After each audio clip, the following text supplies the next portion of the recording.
Well, hey, how's it going, everyone? Welcome back. I know it's been a minute. Uh, Today we're gonna continue doing some Bloodborne, and as people kind of filter in, I'll go through the announcements for the stream. How's everything sounding? Everyone good and happy with game audio levels and such?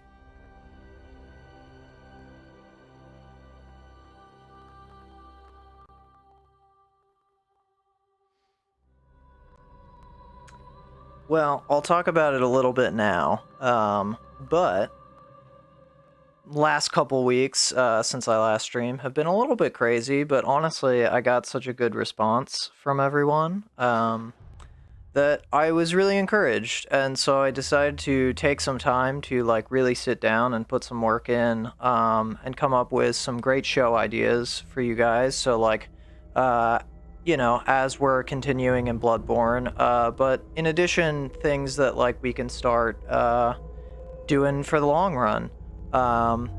So I'll talk a little bit about that and some of my ideas and hopefully get some feedback. Yeah, I would really like to do some strategy games. I'm terrible at them, but I love them dearly. So we're probably going to be doing some of those. I'm thinking for starters, we'll probably do something like XCOM 2 or Darkest Dungeon, kind of a best of a bad situation kind of game. In addition, I'm going to play some like casual games that I really just enjoy playing. So one of the things is I am probably going to dig back into Destiny 2. If you don't know Destiny 2, that's totally fine. What I'm actually going to be doing is going back through old story content and maybe some early like new light content. And additionally, while I'm doing that, I'll be on PS4. If anyone watching would like to join a fire team for some of that content, I would be happy to have you. That would be a lot of fun. So hopefully we can get something like that going. Yeah, and other than that, I've got some indie games on the docket. I'm working on getting my PC to run games and stream at the same time. It doesn't like it. I have like a 30% success rate without it crashing.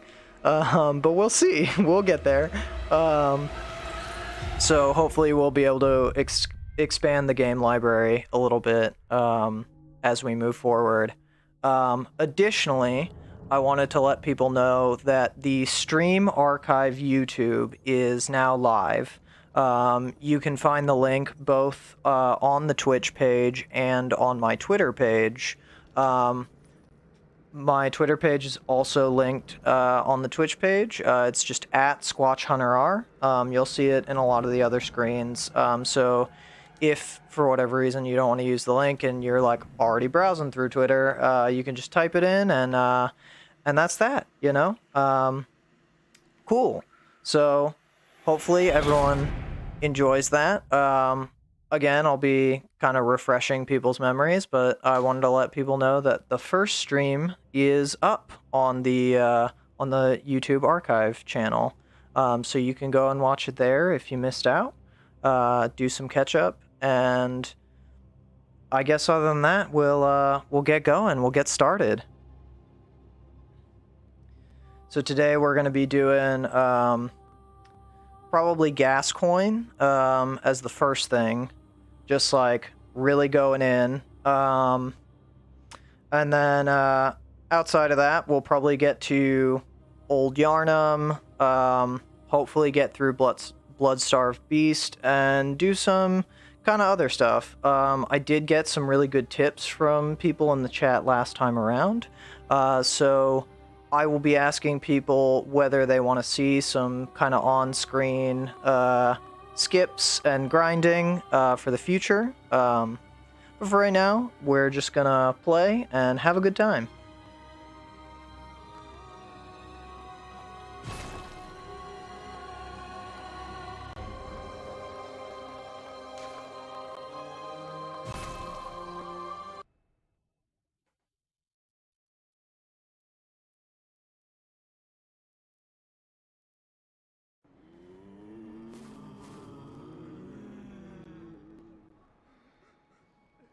All right. So, for those of you who don't remember, this is Sweet Caroline. So I did a little bit of off-screen farming, but didn't get too much further in the game in general. We're still just before Gascoigne, so right where we left off at the end of last stream.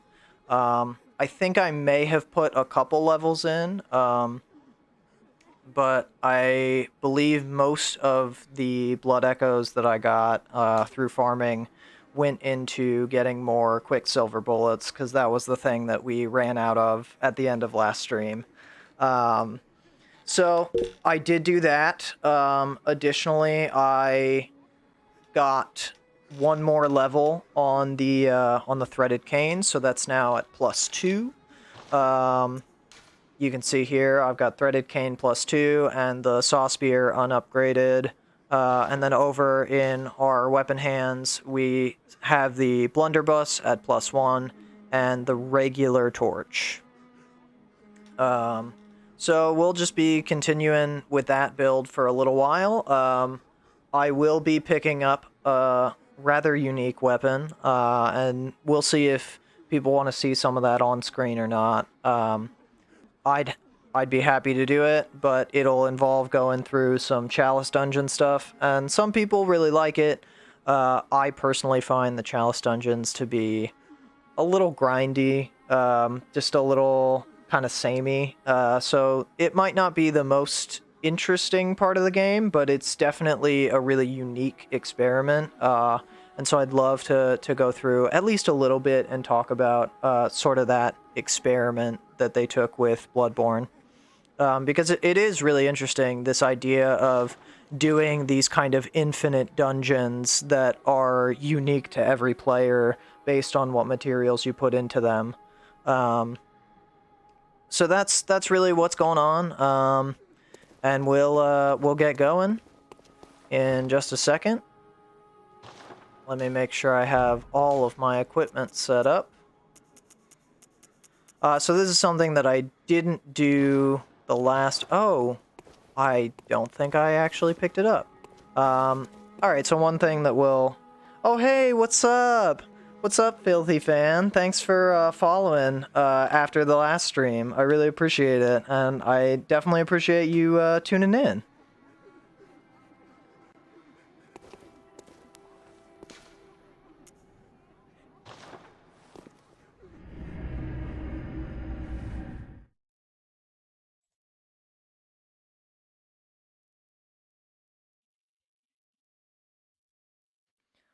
Yeah, just want to give a quick thank you to people who decided to follow the channel after the last stream. So that would be Filthy Fan, my cuz Vin, and Neo's Apprentice. Thank you guys so much. I really appreciate the support.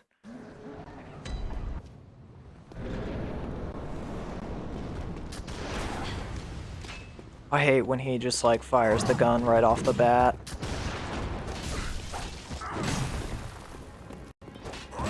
Oh, okay. So this is one of the cheesy methods. You can just kind of get him caught on these gravestones and do this kind of situation. I end up doing it a lot because...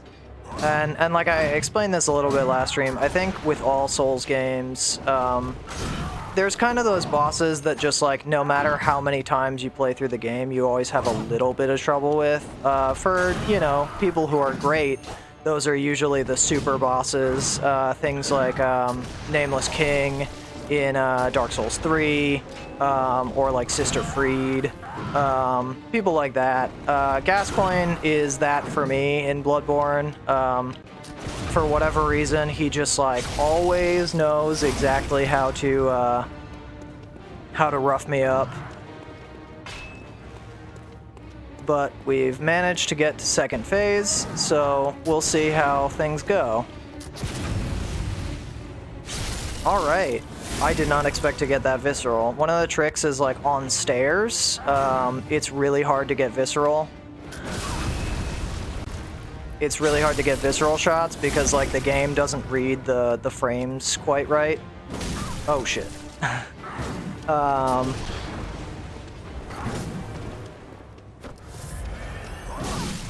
Oh, come on.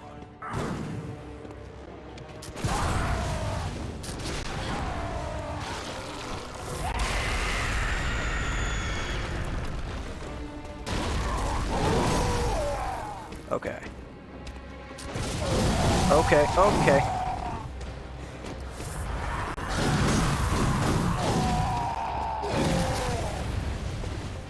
See, like that attack should have actually hit me, and I would probably be dead right now, like I am now. Get that music box, bud. Yeah, no, I hit the music box, actually, and it just didn't do anything. I find the music box to be, like, one of the less reliable ways of dealing with Gascoigne. Oh, hey! Last protagonist and Neo's apprentice. You guys are back. What's up, guys? Thanks for tuning in. Yeah, I was saying I did not warm up today. Usually, like, before the last one, I warmed up, but, not today. We're just going in blind.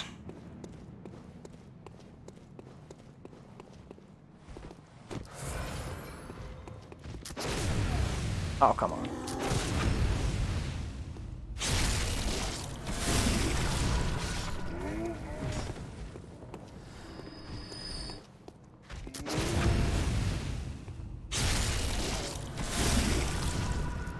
Quarantine and chill. Yep, accurate. Okay.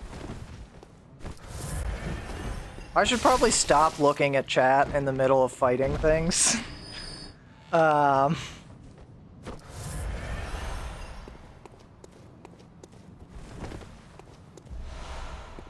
Shining coins, come on.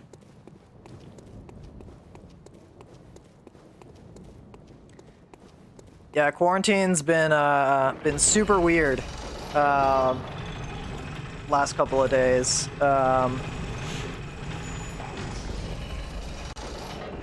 I've found out a number of people I know either have it or have had it. Not that I've been in contact with them, but just like that they got it from somewhere. So it's definitely kind of a scary time for everyone. And so, as scary and topical as this game is, I'm hoping to just like bring everyone a little bit of relief and entertainment today. Please, for the love of God, if we're gonna be stuck inside our houses for 3 months, the least we can do is get a Switch. Okay. That was super weird. I've never seen his attack pattern just like loop like that.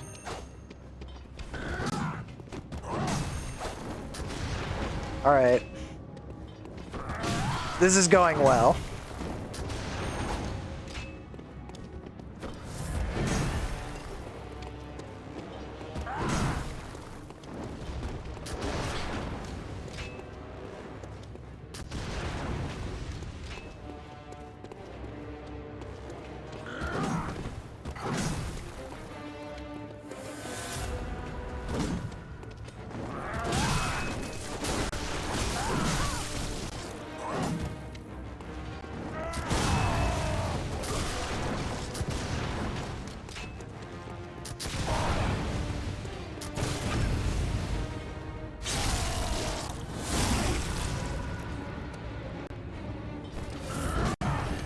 That was a bad heal, but I got away with it. I love these stairs. They just like really freak out his frames.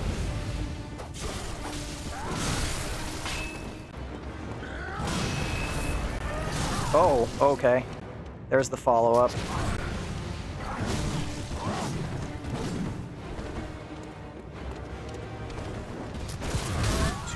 Oh, come on.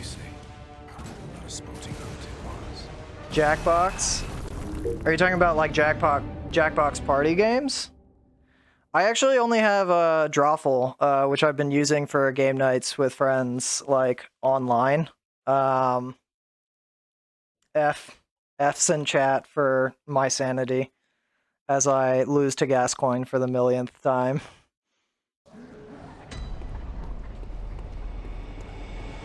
You know what? I'm gonna try something really out there. I'm gonna use the unupgraded saw spear.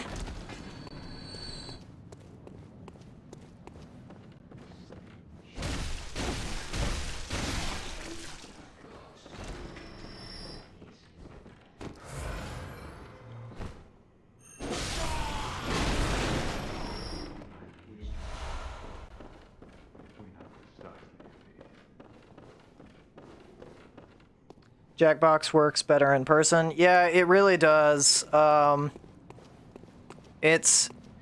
also like so crazy overloaded from everyone using it that like their servers are really unreliable.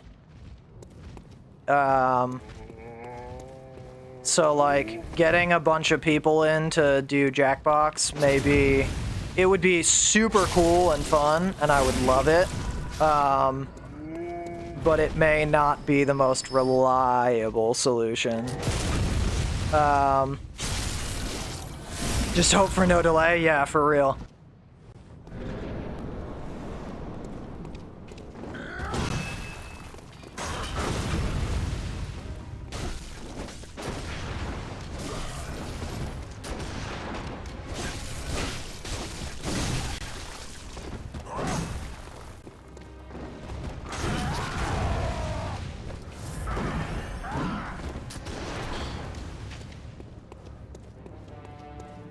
Alright, let's see if I can get back to the stairs. Hey look, my blood echoes. That's nice. At least I haven't, like, lost the blood echoes completely. You know, I feel like that's truly the mark of just like... Oh, come on.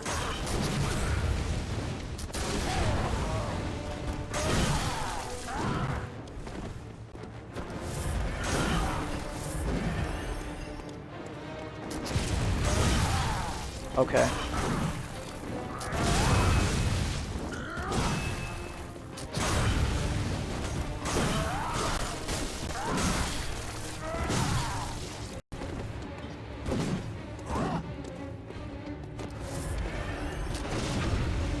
There we go.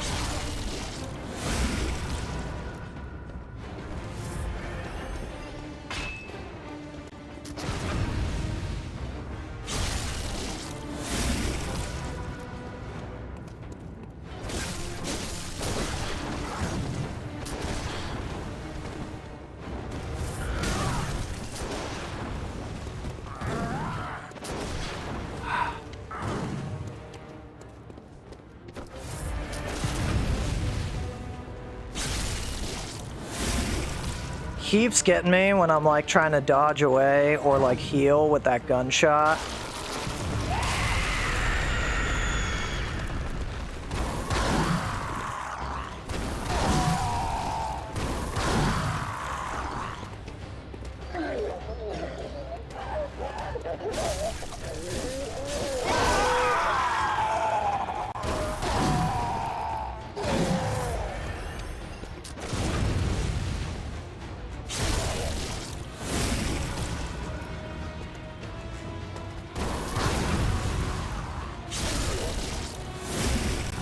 Alright. We did it. Yeah! Yeah. Took enough tries. Press F for Gascoigne. Milestone moment. I've played this game before. I don't know why I'm doing so bad. Yeah, no, that was clearly the right music box moment. Hey, $5 on Gascoigne. I guess Master of all Vikings now owes chat $5.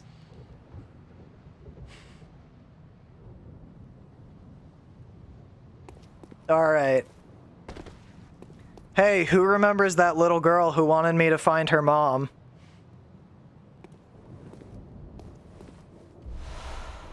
Well, sad rooftop story.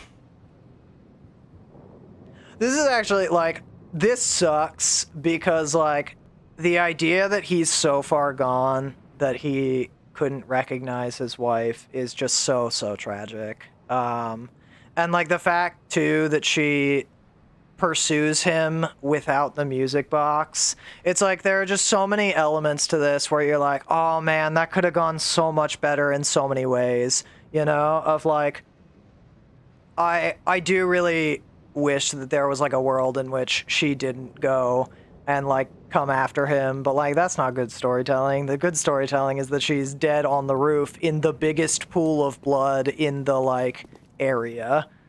Yeah, it is Bloodborne. And like it is one of those things where it's like part of why I love these storylines in these games is because all of the NPC stories are so tragic, and they're really well thought out. Of like they really hit you in the gut. Some people like to believe Papa G didn't do it. Yeah, no, that's bullshit. He totally killed his wife. Yeah, I think it does ruin the tragedy behind the character. I honestly, what would be really interesting is if there were an old hunter summon for Gascoigne. Because this is something that I find really interesting, right? Of like, Gascoigne you can summon for Cleric Beast. I don't know how many people know that, but like, his summoning... Yeah. You can summon Gascoigne before Cleric Beast, but obviously you can't summon Gascoigne before Gascoigne. But like, it would be really interesting to see if you could summon like Henrik before Gascoigne. And like we'll get into Henrik later. But I find like everything around Gascoigne is so interesting. Because like, one, he uses a title that the Healing Church doesn't use, so he's like clearly made his own rank as like a church hunter. Let's see what these note. Woeful woman, nothing but grief here. That's a good note. That's a, I'm sorry, a fine note. But I like he creates his own like title, right? That implies that he like has a different church. Like Final Fantasy deity summoning? No, so Master of all Vikings, I don't know how much you know about Dark Souls or like Bloodborne in general, but you can summon NPC help for boss battles. And the way it works in this game is you have hold on, let me go over to it. You have the Beckoning Bell, which can summon other players, so other players will like enter your world.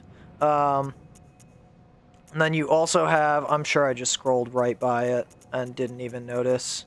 Huh. Maybe I didn't pick it up yet.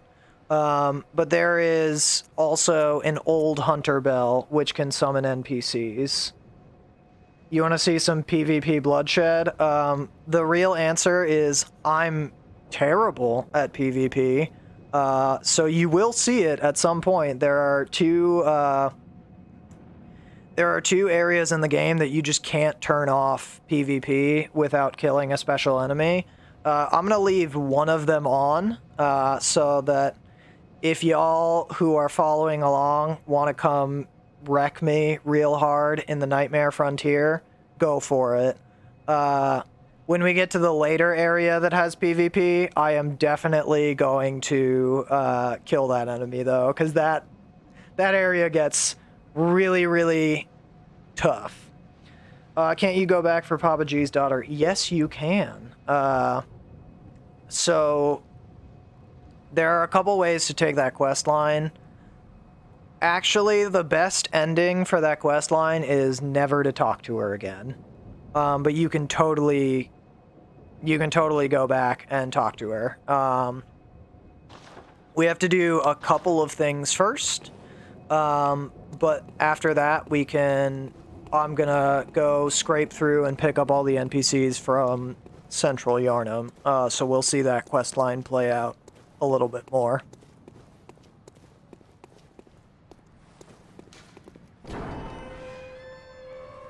But what I was saying before is I would be really interested if, like, you could summon Henrik for Gascoigne, because, like, they were a hunting duo, which to me is so fascinating, right? Of, like, the idea that, like, most hunters are, like, they're kind of on their own and they summon in help occasionally, but, like, Gascoigne and Henrik intended to meet up at Odin Tomb and go hunting.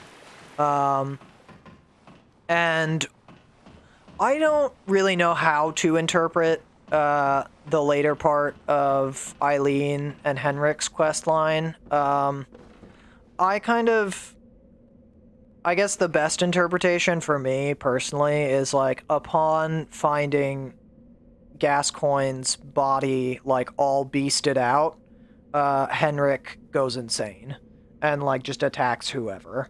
I'm happy to hear other interpretations from chat if y'all have your own. But, like, Henrik to me does not seem blood drunk. He just kind of seems like in a fit of rage. But we can dig into that later, because right now we got some notes to read. The Bergenworth spider hides all manner of rituals and keeps our lost master from us. A terrible shame. It makes my head shudder uncontrollably. I think it was last protagonist who came in with a Japanese translation on one of the notes last stream. I would be interested to see if that one translates with a different interpretation. It's pretty clear-cut once you get later in the game, and you get to, like, the 2 Bergenworth. But the first time I read that note, I was like, huh, that's weird. And I kind of love that about it. I think that this cutscene coming up is one of the most beautiful cutscenes in the whole game. I just love how ornate everything is.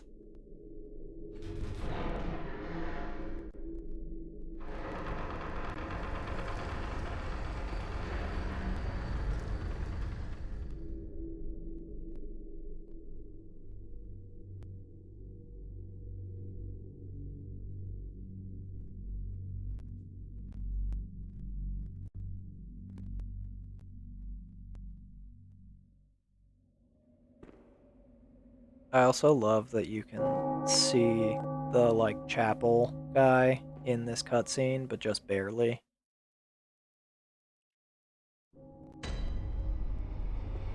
Oh, man. I love this whole area. I just do. It's just so good. There's so much going on. Home sweet home, yeah, for real. This is... Outside of the Hunter's Dream, this is basically just the hub of the game. That's one dank plague church? Yeah. Yeah, it is. Am I gonna do the DLC as well? You know... Probably. That DLC gets brutal. So I will probably jump in and out of it as we, like, make our way through the game. Because there's definitely some stuff early on in the DLC that I want to pick up. But it is tough. Like, real tough. That DLC does not mess around. Yeah, but this is one dank plague church. I really love the idea of, like, all these Cthulhu statues everywhere. Like, everything has tentacles. And, like, you kind of notice it a little bit. Neo's Apprentice carried me the whole time we played. Yeah, that play, like, okay, all of the DLC, I'm just gonna say, like, all of the Old Hunters is the best part of the game, period. It's so good. Everything about it is so good. Because, again, it answers so many questions and leaves you with so many more. And, like, all of the weapons they add are amazing, and all of the, like, the NPC interactions in the DLC are fantastic, because you just get this weird, like, subplot to the main plot. And the whole thing is like playing a new game, essentially. It's just so beefy. Yeah, Old Hunter's DLC is fantastic, so I will definitely like play through it. We'll see how far and long that goes for, because like, I'll be honest, like, it's gonna be real tough. Anyway, I love Odin Chapel. It's one of my favorite areas. It's just so cool, and like there's so much going on, and there's no way I can cover it all right now. So for right now, we're just gonna talk to this guy, this friend, this poor friend, who looks disgusting. And honestly, like, I love all of the NPCs in this game because they're so unique. Every single one of them is like stands out really distinctly. And this guy just like sounds so untrustworthy. But he's great. He's the best. He's the boy. Hmm? Oh, you must be a hunter. Very sorry. The incense must have masked your scent. Good, good. I've been waiting for one of your ilk. These hunts have everyone all locked up inside, waiting for it to end. It always does. Always has, you know, since forever. But it won't end nicely. Not this time. Even some folks hiding inside are going bad. The screams of women folk, the stench of blood, the snarls of beasts. None of them's too uncommon now. Yharnam's done for, tell ya. But if you spot anyone with their wits about them, tell them about this here Odin Chapel. They'll be safe here. The incense wards off the beasts. Spread the word. Tell them to come on over. If you wouldn't mind. Like, tell me the first time you played through this game, none of you thought that you could trust that. I certainly didn't. I was like, wow, look at that definitely gonna turn into a monster guy. I know I shouldn't be asking you, but if you happen upon someone while hunting, tell them about this here, if they seem worth being told, that is. Oh, and I do sincerely hope they are. Like, he sounds like he's gonna eat these people. For real. I know I shouldn't, if you happen upon, if they see, oh, and So we're just gonna exhaust his dialogue real quick. And go back to the Hunter's Dream.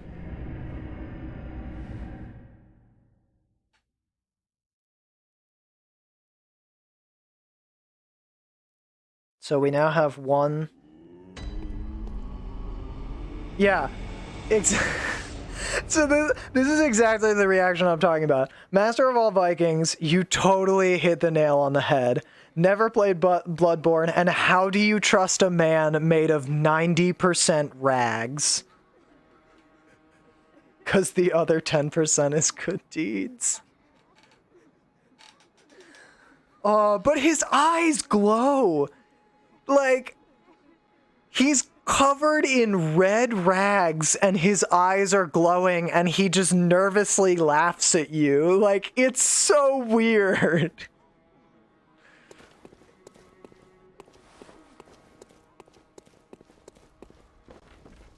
It's so weird. Alright. So we don't have enough to upgrade the threaded cane again, but that's fine.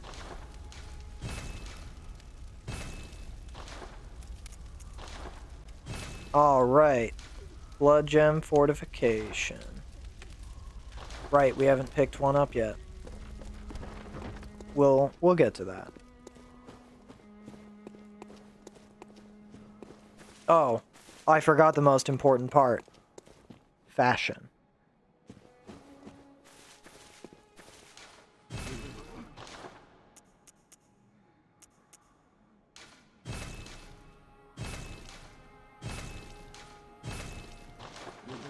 Alright. Papa G's set. We got it.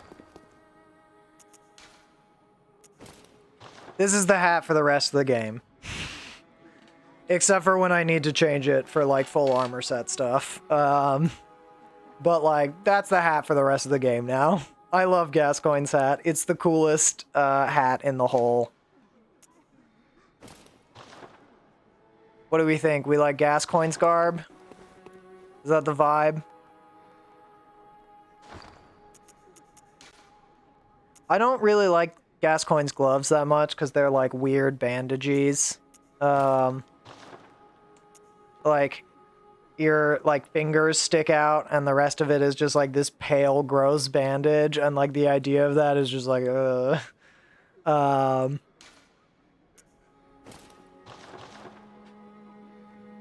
how we feel about this.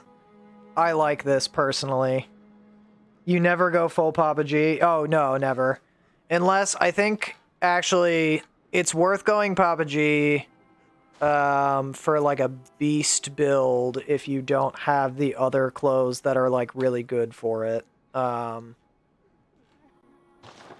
like, come on. He's got a dope scarf. We've got all these sweet belts. And then if you pair it with, like, the hunter trousers and the hunter gloves, you get, like, the cool, like, nice pants and gauntlets, but you get this dope hat and, like, a really cool coat. I love Papa G's set. Also, like, look at how it flows. Come on. How can you not love that? It's the best. I forgot to level up. We're doing great. We're doing great, everyone.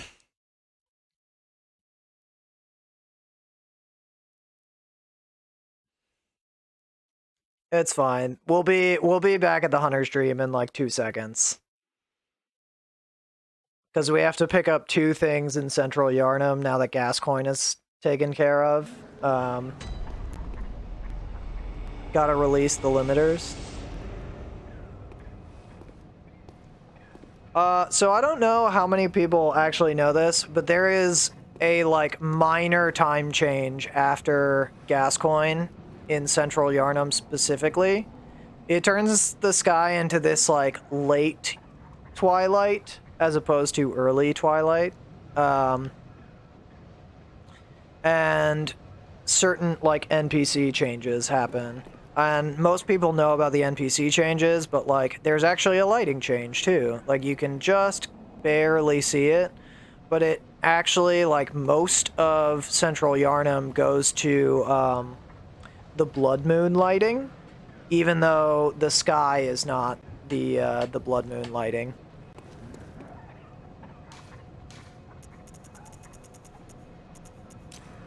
Oh, I totally do have the hand lantern. This is the most useful item in the game. It just provides light without having to carry a torch. Yeah, but if we talk to our good friend here, he's coughing and dying. You needn't concern yourself with me. I'm afraid I'm of little help now. But before I take this... And he gives you a free flame sprayer. Rona, like, kinda. I guess he has the Bloodborne version of COVID. Yeah, so basically he gives you a little bit of backstory. I accidentally skipped it. But he had a, like, uncurable disease, and he came to Yharnam to receive blood healing. And so the blood healing, like, gave him more time to live, but now he's, like, given in, essentially. Like, he's definitely gonna die.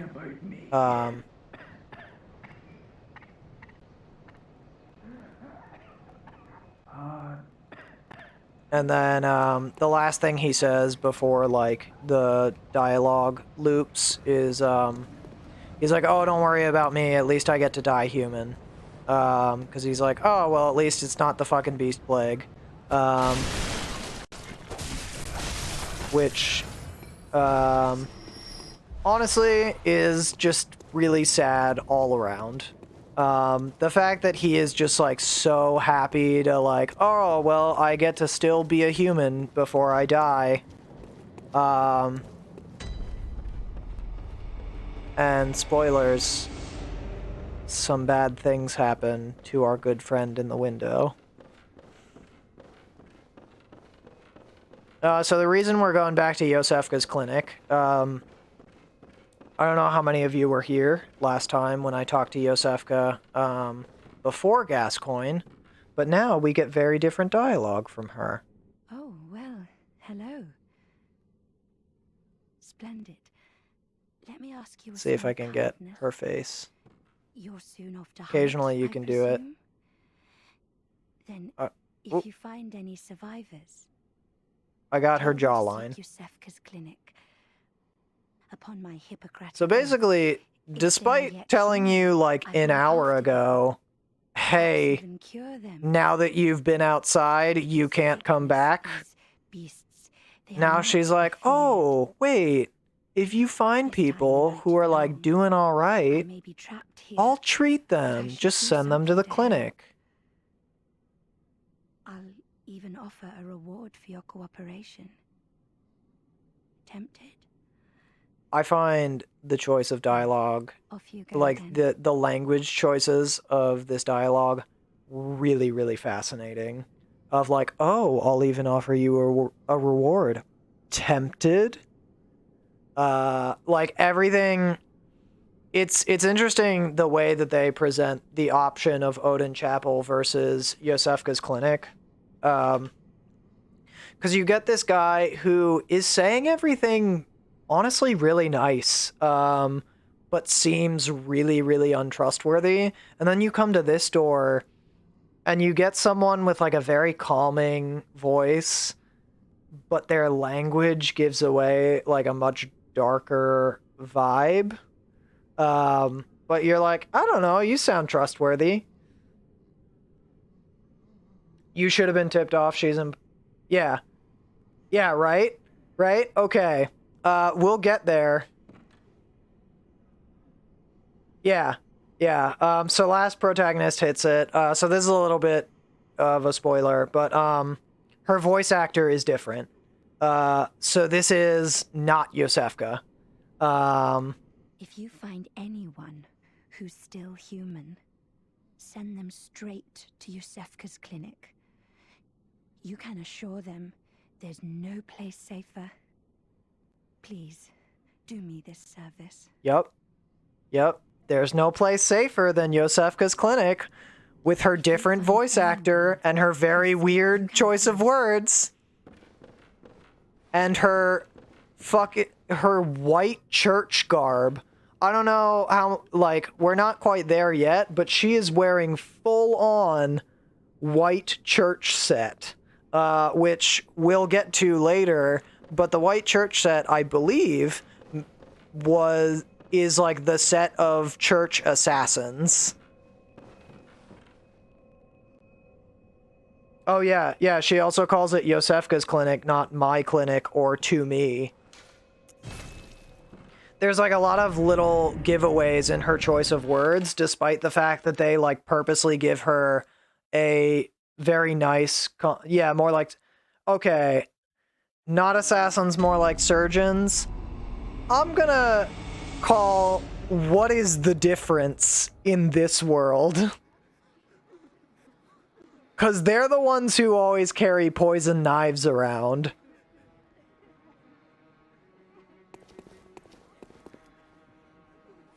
Wake up. Wake up. I need to get big. Very well, let me... Alright. Honestly, we're doing... So I don't know healthcare, but I'm pretty sure those are two different jobs. Those who wear the harrowed garb. Okay, well, but the thing is, like, the harrowed garb is specifically, yes, those are the, like, proper assassins, but I guess my thing is, like, the harrowed garb is, like, a lot more spies. I feel like. Oh, Hunter of Hunters are totally assassins, but they only kill blood-drunk hunters. I'm talking about, like, the white church set is, like, the elite church hunters who, like, would kill specific civilian targets. Is, like, the vibe that I get from their description. Because they're not like the choir. The choir is, like, too high up to, like, get their hands dirty. And the, like, black church set is just for, like, beginner members up. And then we get the white church set, which is like, they're the elites. Everyone knows, like, if they roll into town, everything's going downhill. You know? Like, that's always the vibe that I've gotten. I'm just gonna pump skill. Let's just do it. Just pump skill. Why not? More damage. Farewell, good hunter.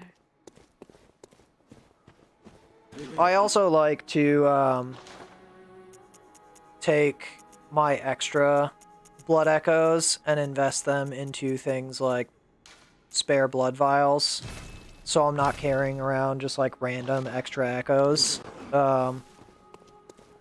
That's just like a little tip I'm gonna give people who are maybe new and like thinking about trying out this game. Like, if you have those extra echoes and it's not nearly enough to get a level without popping a bunch of cold blood, just go to the shop and buy as many blood vials or quicksilver bullets as you can, because eventually there will come a time where you'll like run low, and by doing that, like whenever you have spares, you're much less likely to run out of blood vials and have to go farming.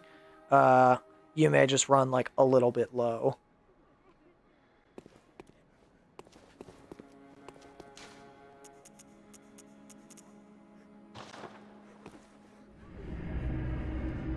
Yeah, so like I've always interpreted the Herod set as like the scouts.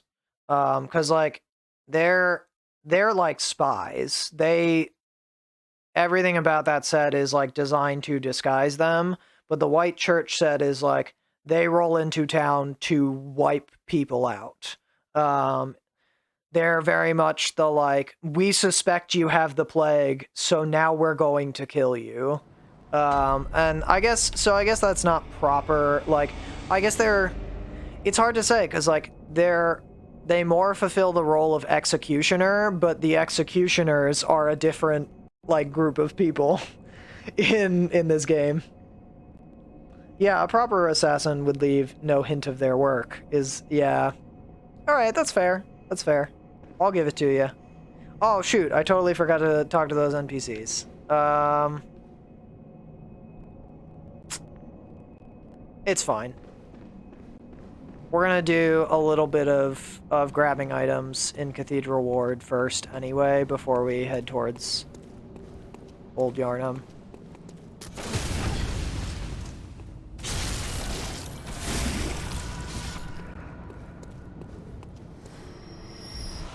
So I guess, like, there isn't, like, a proper term for, like, what the white church hunters are, but, like, they're definitely not doctors. You know, like, the idea that they're, like, surgeons and, like, they're there to save lives is definitely a twist of the truth. Because, like, they very much are just, like, plague elimination crew. It would be like... You hate the crows? Yeah, everyone hates the crows. They're horrifying. Come here. Come here, bud. Not so much medical doctors. Yeah. Yeah. I guess that would be the distinction. Oh. This is not what I expected to happen. Usually that guy stays back. Okay.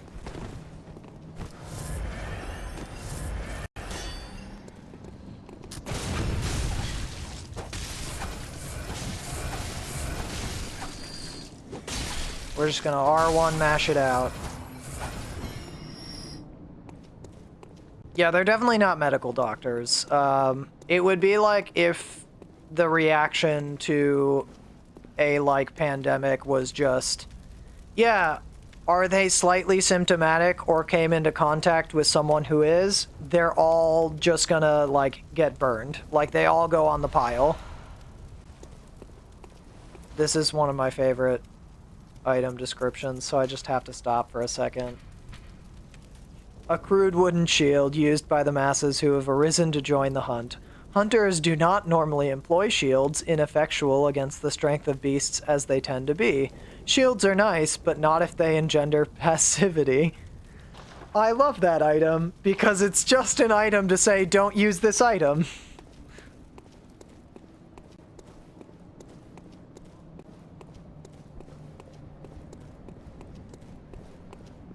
And that is, like, a distinct reflection of Miyazaki being like, yeah, too many people hide behind shields in Dark Souls, so I made Bloodborne so that people don't do that.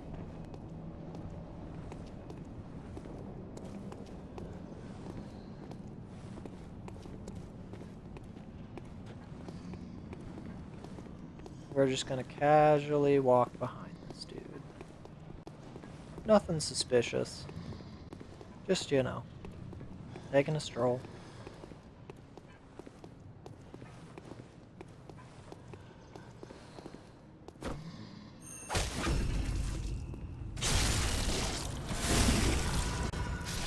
I also, like, I have to say, I love their lanterns and, like, how weirdly ominous that glow is. And, like, yeah, we'll see more of those lanterns later. But, like, I just like how just weird and blue it is, you know? Like, the first time you see it, you're just like, what is happening there? Oh, you didn't drop anything? Rude. Get some blood vials. I get the Capeless Hunter set with the top hat. That we'll get to later. It looks weird if you've never played this game before. We'll get there. Trust me. For now, I'm just gonna say big monsters. Big monsters, shit's weird.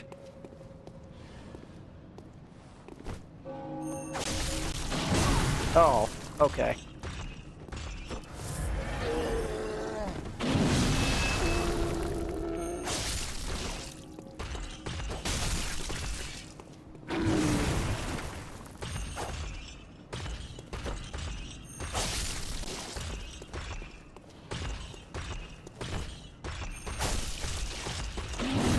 If you get under these guys' legs, they just kind of don't know what to do about it. Like, they have those moves, but they're pretty wide. So, like, unless you're out of stamina, you can pretty much always take them down. Love that thing.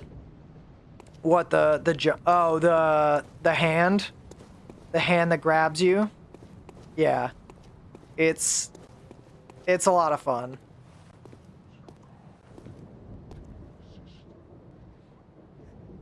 I always farm for, like, souls and vials and stuff in Cathedral Ward because, like, so many of the giants drop blood vials or bloodstone shards. Oh, okay. Just right through the bullet.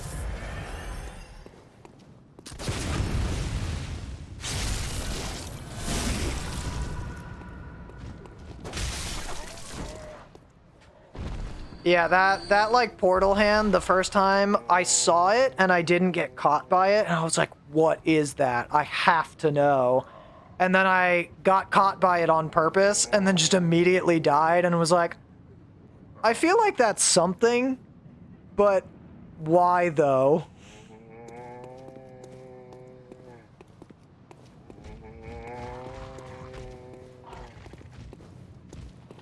And of course that crow is gonna come very close to me and try and mess this up.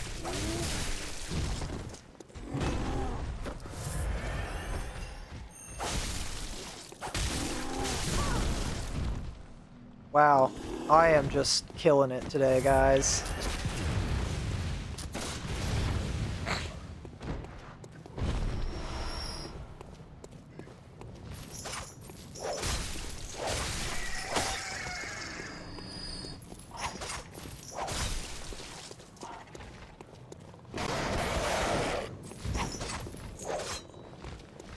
So, and you'll see this kind of often.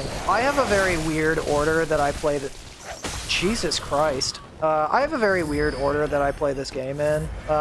Like, I think a lot of people wouldn't even bother clearing out the little bit of Cathedral Ward that you can do. Oh, by the way, that's where we fought Cleric Beast. Right over there. Hanging out. Before heading to Old Yharnam, because Old Yharnam just has all the stuff that you want and need. I usually clear this out specifically to pick up the blood gem that's over in this area, because I believe it always increases your rally. So this guy is a little bit tougher than the axe guys.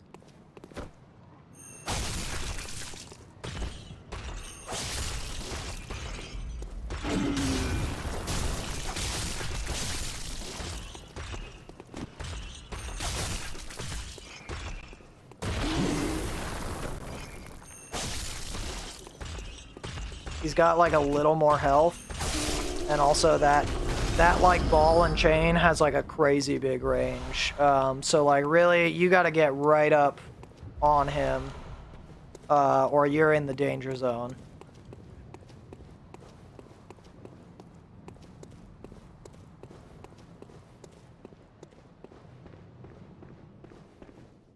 All right, crew, break everything or leave it alone. You decide. Let me know.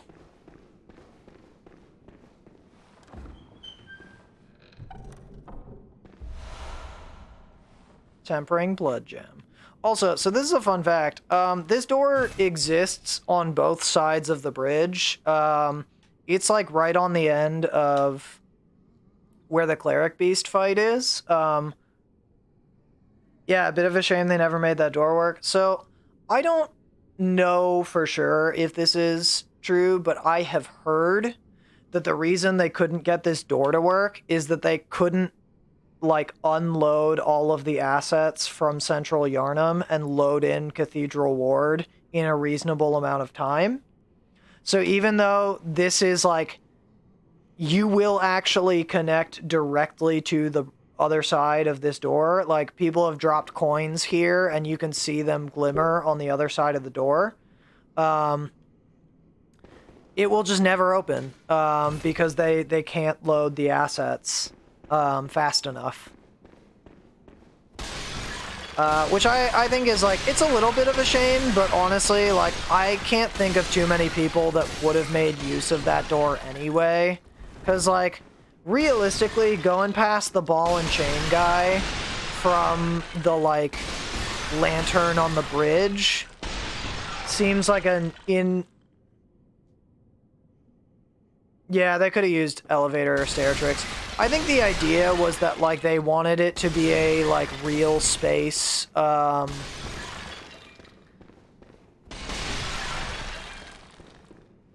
yeah. Yeah, I don't know. Again, it's one of those things where it's like, it's probably just a rumor that, like, it has to do with, like, the load times of assets. It may even just be that, like, they decided they wanted to funnel people through Gascoigne.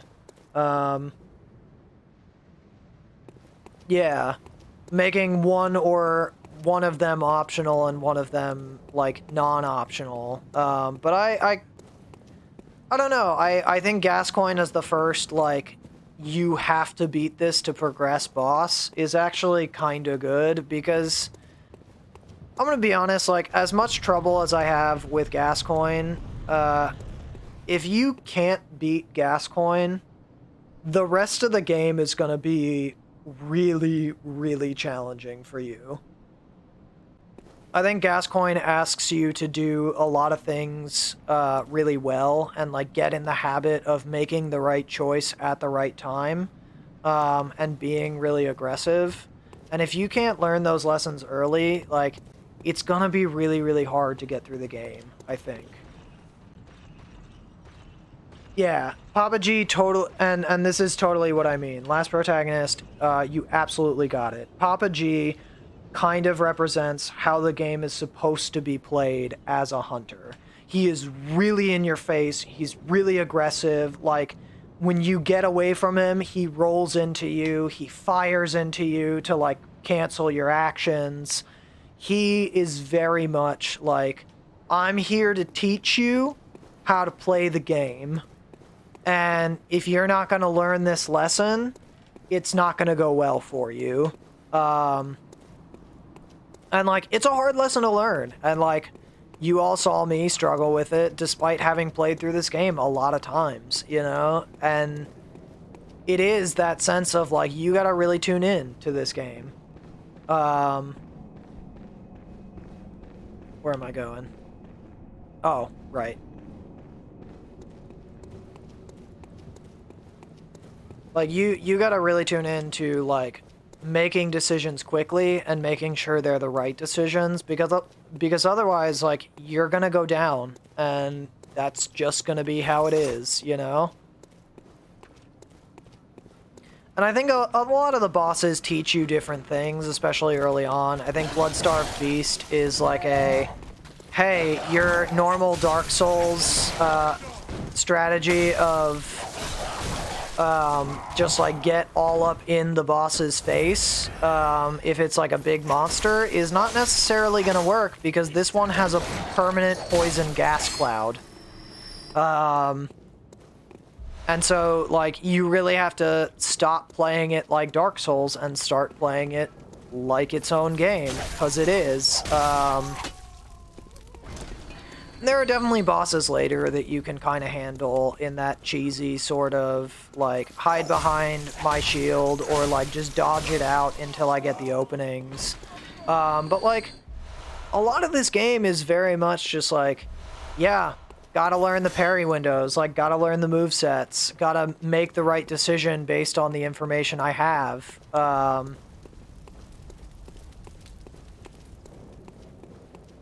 Yeah, this game is just like, again, I could go on and say the same things a million times over, but like, the game is just really well built. It's just really well thought out. And it certainly has issues. That is not something, I'm not going to say by any stretch of the imagination that it's a perfect game, because it's not. I think, and like we talked about it last time, the blood vials and the quicksilver bullets are distinct issues that this game has, where it struggles with item economy. I also think that, like, the chalice dungeons, as interesting as they are as an experiment, are not particularly great in execution. The idea of a procedurally generated dungeon is great until all of the dungeons kind of look the same and you're just playing through the same structure like a million times over, right? And that's, I think a lot of those things are where this game struggles the most. But honestly, it comes pretty close to just being the best, like, built and, like, the most polished. Well, okay. Oh, yeah, I totally agree. I think... And this is another thing that I think a lot of what I appreciate about Soulsborne games is that they do make sense. They try and make these kind of overarching meta mechanics through their lore of, like, Dark Souls, the idea is, like, there are a million people who have done this journey, and you're the one who makes it because you don't stop playing the game, you know? And, like, yeah, and they are, like, they are very generous with vial and bullet drops. And so, like, yeah, the economy doesn't run out, right? Like, they're finite items that you can farm infinitely. And it's the same thing with insight of, like, in theory, insight is a finite resource, but you can farm it out of things. Like, there are plenty of things that, like, you can grind out those items from, but making your game economy rely on grinding if you're struggling becomes a problem very quickly, right? Because, like, if I'm having a lot of trouble, like, playing through Central Yharnam, I'm gonna run out of blood vials, and even though every enemy around me drops blood vials, I'm still gonna be running out because I'm constantly using them as soon as I get them in my hands. And, like, sure, there are plenty of people who will get to a point where they can go, like, yeah, I'm just not gonna use the blood vials that I picked up. They maybe should have reduced their cost in the store. This is another thing. The more you level up vitality and the more, like, levels you have in your character, the more expensive blood vials and quicksilver bullets become. And I don't think that that's really a great solution, you know, because, like, having blood vials scale with your vitality level is perfectly fine, right? Like, getting more health when you have more health makes sense because it's essentially saying, like, yeah, vitality is a really good stat. It's your, like, if you're struggling, you get more mistakes. The more vitality you have, you know, like, blood vials will heal more if you have more health. And, like, doing things on percentage health is, I think, a really smart idea because they did it with fall damage as well. So, like, the crazy high drops that happen in this game, and, like, we'll see them kinda soon, not, like, super soon. We have to get through Old Yharnam first, but, like, you take percentage damage, right? Like, I can still do, like, big drops from this game because it's taking a percentage of my health. But the idea that, like, an item becomes more expensive the more useful it is to you or the more you need it is really just frustrating because, like, and all, like, I can talk about it of, like, I struggle with Ebrietas every single time because, like, that boss is crazy. Like, the frenzy mechanic in that boss fight is just insane, and so you end up burning through blood vials really, really quickly, even if you're outputting, like, pretty high damage, right? And so the thing that got me to stop playing the game the first time, like, one was I had a system failure and I lost all my data, so that was part of it, right? But, like, the other part of it is I stopped playing it for weeks because I got so sick of farming for, like, a whole play session to get blood vials, right? And then burn through all of them in, like, 5 or 6 tries, and then having to take a whole nother play session and farm out more blood vials. So I am going to go through this dialogue a little bit. This is Alfred, same voice actor as Solaire from Dark Souls 1. He's a cool dude. His quest line gets weird, but it is very interesting, so we will play through it. And I for people who aren't familiar, I'm going to play through some of this stuff because, like, he talks about the healing church in Bergenworth, and it gives you a lot of really interesting background. Yeah, but Last Protagonist, that's kind of where I come to with this game of, like, it makes sense through the lore, and I love that. I love that there's an explanation, but I think in this specific case, I think sacrificing a mechanical issue for story is, like, not the choice, right? And, like, a lot of times I'd be like, story all the way. Like, games are a very unique way to tell stories, and so, like, people should focus on it. But when you sacrifice the gameplay for the story, then there's no reason to have the story at all because it's not fun, right? So, like, you're not digging into it. As you know, the healing church is the fountainhead of blood healing. Well, I'm a simple hunter, quite unfamiliar with the ins and outs of the institution. but I have heard that the holy medium of blood healing is venerated in the main I like that cathedral, his lips don't move. and that counselors of the old church reside in the high stratum of the Yeah, cathedral so ward. and this is something that If you seek blood healing, and the I'll get church is back to willing, economy in a sec, you because should I pay them a should visit. really focus on story a little bit right now. But basically he's just like, yeah, the healing church, like, I don't really know the ins and outs of it, because, like, I'm a hunter on the ground, like, I do my own thing. But so, like, if you're looking for pale blood, if, like, you're looking for blood ministration, you gotta go to the heart of the healing church, which is at the center of Cathedral Ward. Bergenworth is an old place of learning. And now we're And the learning tomb about of the Bergenworth. gods, carved out below Yharnam, should be familiar to every hunter.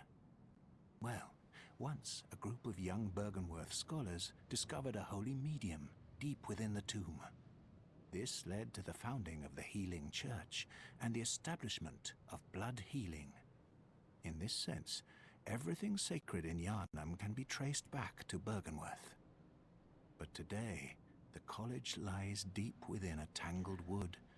So I abandoned love and the decrepit. backstory of Bergenworth And because the Healing Church in the has main declared plot of the Bergenworth game, forbidden you ground. never even It's question that unclear Bergenworth how many is, of like, its where this all scholars remain started. You're like, alive, oh, but they only uncovered, know the like, password catacombs that allows of passage an through the old gate. race and found holy objects and, like, started messing with them. Cool. Everything makes sense. And then you get to the DLC and you're like, oh no, Bergenworth was, like, the cover-up for the real shit. And that to me is the most interesting thing. Also, the catacombs that he's talking about underneath Yharnam are the Chalice dungeons. That, like, that's the lore reason behind them. I bid you farewell, may the good Yeah. So Alfred is an executioner. He's, like, big church boy, and, like, he belongs to a special extremist sect of the Healing Church. And so we'll get back to him later. So back to economy, just, like, really quick, so I don't go on, like, an hour-long rant about the economy of this game, because I totally will if y'all let me. I totally agree with what Last Protagonist is talking about in the chat of the idea of only waking up with, like, 5 or 10 and, like, slowly expanding in the way that Estus works. And I 100% get why they didn't do it. You know, of, like, I definitely get the idea of, like, having finite healing items to encourage you to rally and to encourage you to be aggressive, and instead of, like you do in Dark Souls, you move out and drink your Estus and then you move back in, right? But, like, this game wants you to stay in the whole time and heal when you have a window if you, like, desperately need it. But, like, even I would love to see, like, the idea of, like, you can only, like, you wake up with, like, 10, right? And those are just permanent. And then as you kill enemies throughout an area, you can pick up more up to, like, 20 or 25. You know, but every time you die and wake up, you have 10. Or like, something along those lines, so that, like, you're never in a position where you're totally out. You just get into a position where you're like, well, I ran through my, like, stock of blood vials, and so, like, now I have to fight the boss with 10 instead of 20 or 25, you know? But, like, you never run out entirely. And, like, I think that they fixed this a little bit with Quicksilver bullets, with the mechanic of, like, being able to, at any time, like, sacrifice a little bit of health to make more Quicksilver bullets. Like, that I don't see as much of a problem with, because, like, there's always the option to make Quicksilver bullets, right? You can always have at least 5 shots. And, like, that's totally reasonable.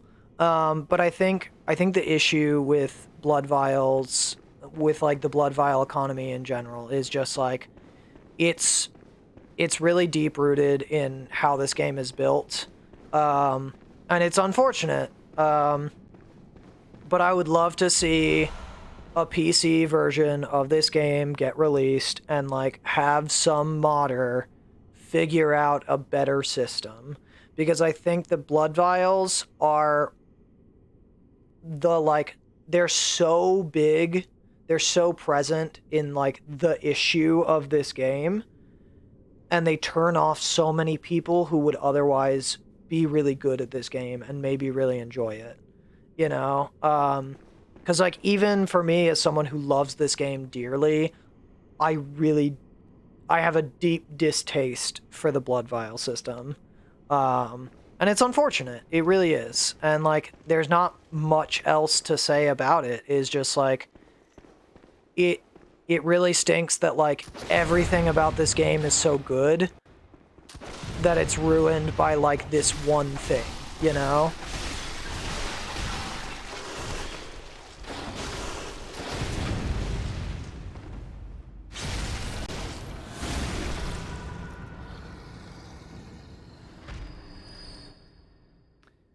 Yeah, and so this is something that Neo's Apprentice is bringing up, is like the Estus shards in Dark Souls. I think that that's a really good way to build your healing economy. Of like, those Estus shards are tough to get, and if you don't scrape the area to pick them up, you won't get upgraded healing, or you won't get like more like Estus, and that I think is a really great solution. And I think the idea of making blood vials scale with your vitality level so that like they're always healing a greater percentage the higher your, like the more health you have, is a perfectly fine compromise. But the issue is so much more that like you just run out of them.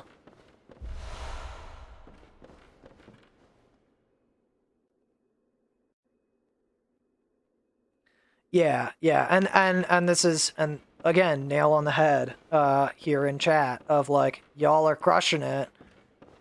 This game focuses way more on the weapons and the chalice items and like all of that, way more than healing. And I don't think that that's the wrong choice. I think that like the idea that every weapon in this game feels distinctly unique is such a masterful like work in game design, right? You know, of like the threaded cane feels different from the bloodletter, despite them being essentially the same weapon, just for different stats, right? Like every single thing in this game feels so polished that for a key thing like healing to be kind of blood cutter? Oh, beast cutter. Right, sorry.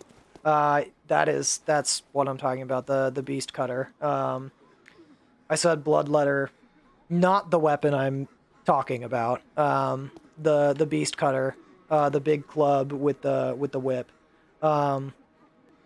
Like everything in this game is so polished that it feels bad that like it's let down by an economy problem, you know? And like I think it shows so much in the fact that most people Welcome talk home, about good it. hunter. You know, of like they go, yeah, Visit your Bloodborne's a desire. great game. Man, I really wish they would fix the blood vials. Or like, man, I really wish the chalice dungeons were like not all the same. That's just how it is, you know? And that stinks because like, again, it's that feeling of like there's so much that's so right. Let the echoes That like the become couple your of things strength. that are wrong really stick out. Let me.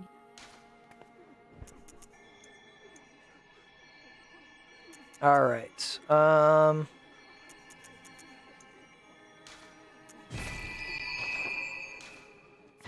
good hunter. So we've officially hit 20 skill, so I'm gonna stop pumping skill for a little bit.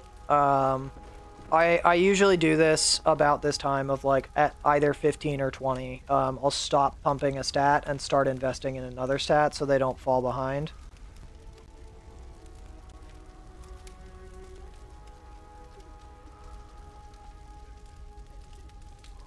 Oh yeah, and again, like, think of how many times you lose all of your vials from a long trek of fights, and then you just have to, like, either risk it and push for the next lamp, or, like, go back to the beginning and recharge. And, like, thankfully, I don't think that that's as much as of an issue, because, like, this game's shortcuts are really, really well thought out. But you're totally right. We've all felt it, you know? Especially that first playthrough, you're like, man, I really don't know when I'm going to hit the next shortcut. Like, I don't really know when I'm going to hit the next lamp. Like, what's coming? And so you run into this situation where you're like, I have like 5 vials. Is that enough? You know? And like, again, I think that this game tries to encourage people to, like, yeah, push for it. Like, do the aggressive thing. Like, just stop using your blood vials and start rallying.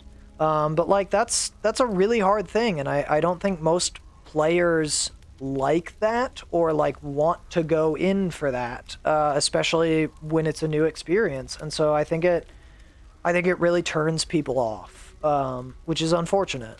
Oh, all right, hold on.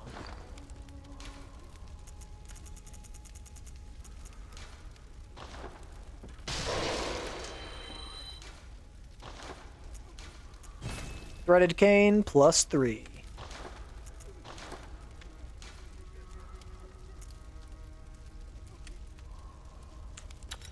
Okay. So for right now, I'm just going to put both tempering blood gems on the threaded cane. So this is a weird suggestion, but like, if you get a blood gem that has continuous HP recovery, or especially if you have a blood gem that like really increases your rally, but it doesn't have other great stats, slap it onto your gun. Especially if you're using the blunderbuss, because you're not looking at it for damage, you're looking at it for parries.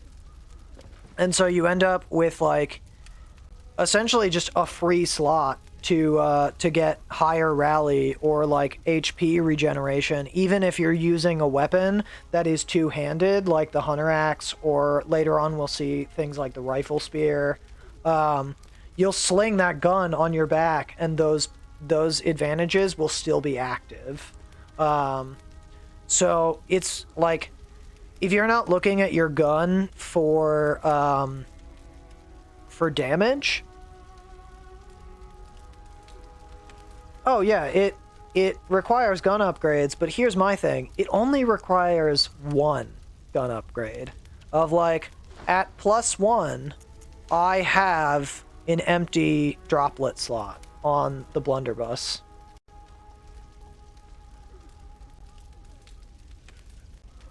Guns should not be for damage, only for visceral. I kind of agree, except when we're talking about things like the flame sprayer, or if you're going for a like blood tinge build, because I've totally used the Evelyn for like straight up damage, because like you can totally get it up there. It just costs, frankly, a lot of investment.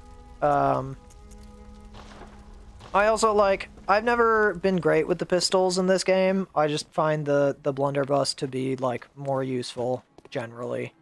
Alright,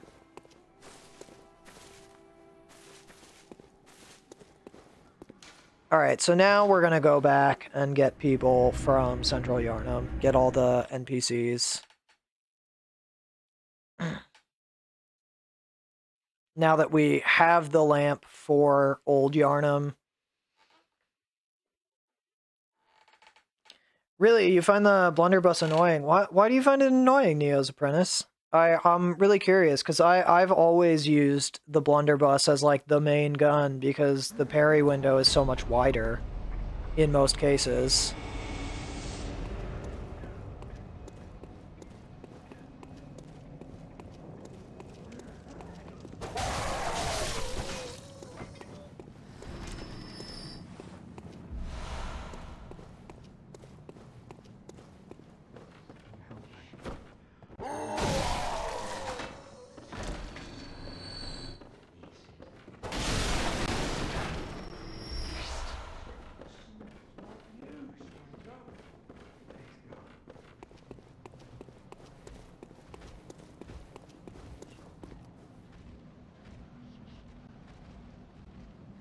Oh yeah, Evelyn is for Blood Tinge build, which makes it very niche. Yeah, and so that's the thing too, is like, if you're not running Blood Tinge, either Blunderbuss or Ludwig's Holy Rifle are usually just like better choices, honestly. Oh god.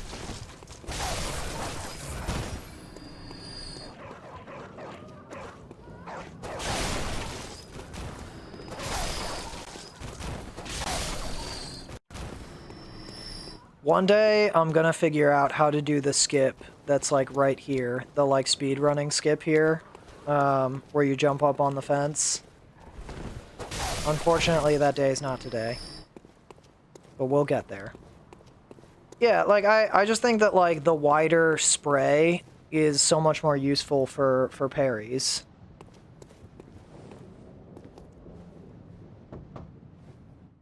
I've heard I have. Shutting up indoors isn't always enough.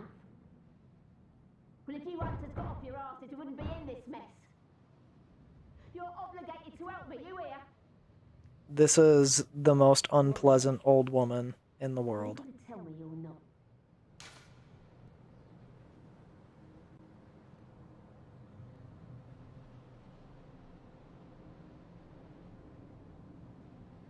Well, what do you know?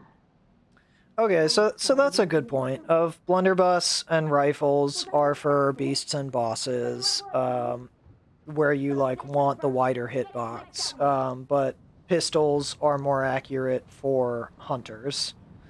I can totally see that. I think part of why I don't appreciate pistols very much is because I don't do PvP. Like I just don't really invest the time into it. I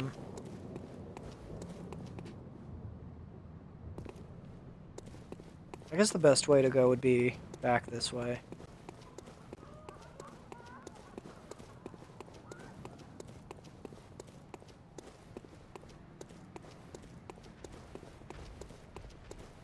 Yeah, so I don't know. I think like every and this is another like really great thing about this game is like every playstyle is kind of valid. Like there is a build for just about everything you want to do. You just got to figure out how to make it work. Like if you wanna play through the game with the Beast Claw, just like jumping at people and swinging wildly, go for it. It sounds hard. I don't want to do it, but like go for it.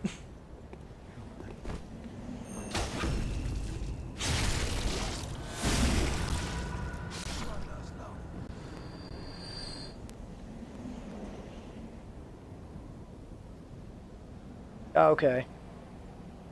Yeah, this game is super versatile. It's one of the things that like I really appreciate about it. Of like I still to this day am like, yeah, there are weapons that I just like have not given the time of day yet. Come here.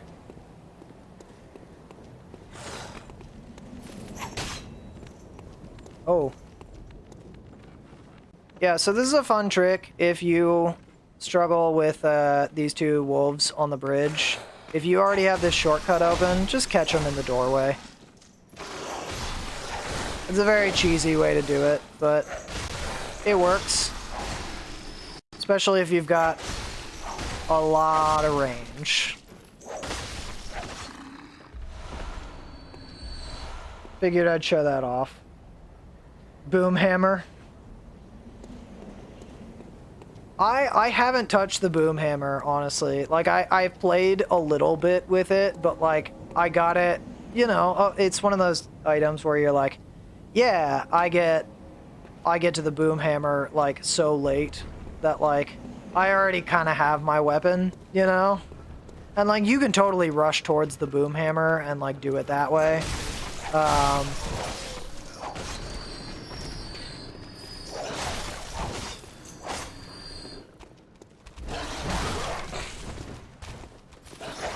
Jesus Christ, what's happening to the camera? Alright. Sweet.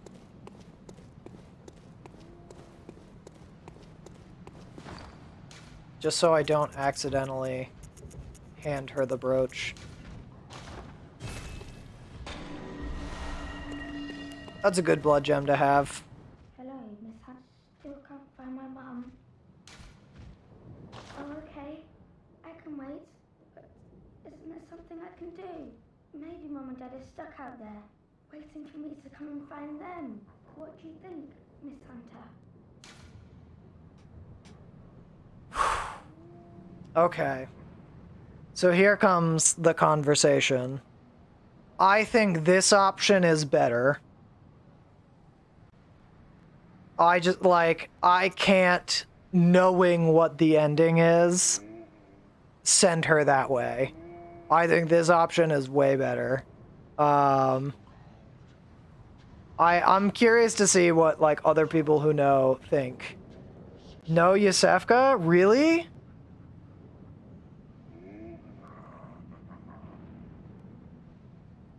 I mean, I just, like, it's so gruesome. It's real rough.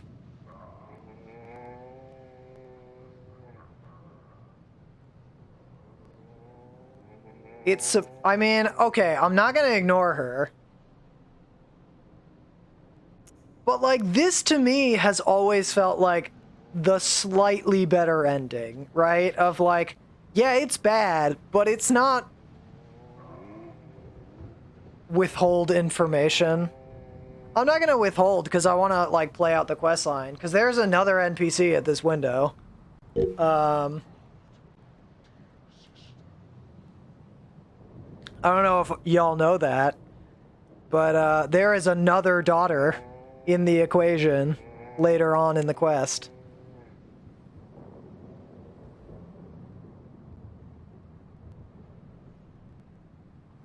I'm doing Yosefka. I don't care. I'm doing it. It's okay. Don't you, Miss Hunter? I love you almost as much as Mum and Dad. And Granddad. Don't you, Miss Hunter? I love you almost as much as Mum and Dad. And Granddad. That hurts. That hurts a little bit. Why boo? Do you even know what the endings are?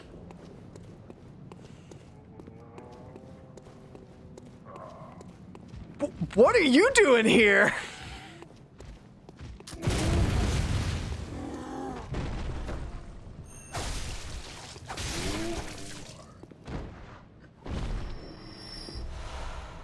Are you calling me a vile creature? I think that that is totally the more merciful ending. I totally think it is.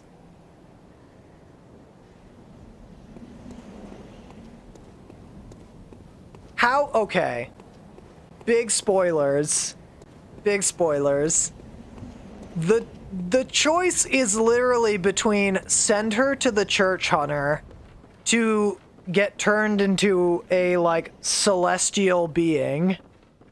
Which, like, yeah, that sucks. That's dark. And I feel bad about it. The other ending is send her into the sewers to get eaten alive by a giant carnivorous pig.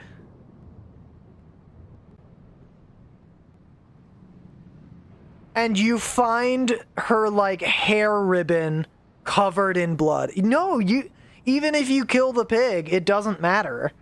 You can't save her.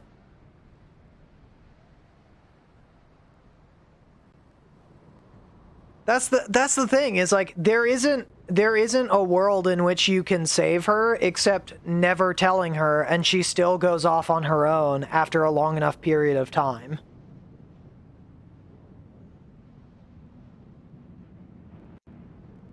And so, like, for me, it's like, I feel like the clinic sucks, right? Like, that's gotta be horrifying.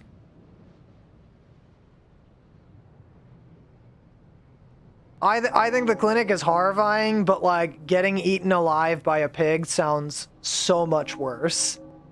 Because also, I would like to point out that you find her hair ribbon covered in her blood, which means that she probably gets eaten, like, feet first.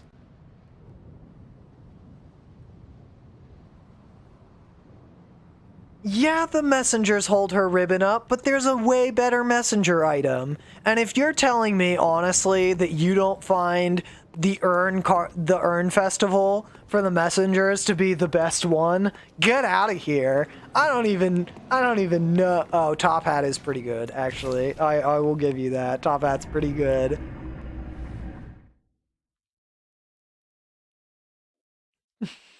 No, Urn Festival. I'm in control. You can't do anything about it.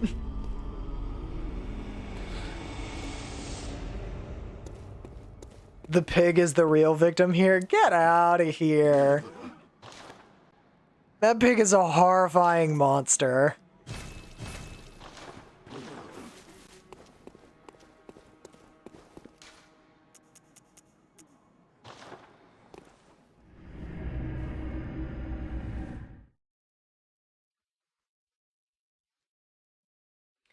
Alright, so we're going to be able to do a little bit in Old Yharnam, but we are not going to be able to get to Bloodstarved today, unfortunately, because I have work in a little bit. So, I'll, like, check in with you guys, see how you're feeling of, like, what we want to try and accomplish in Old Yharnam. But unfortunately, I don't think we will be able to do the whole thing. But I will say, if you want, I will take a run at the turret.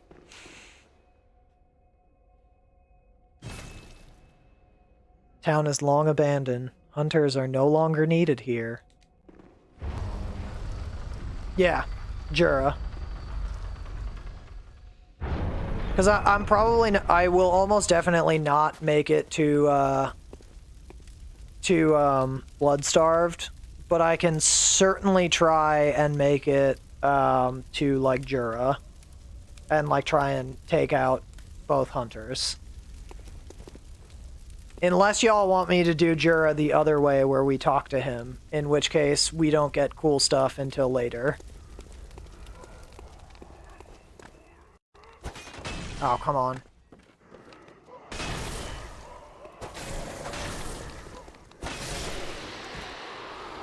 Nailed it.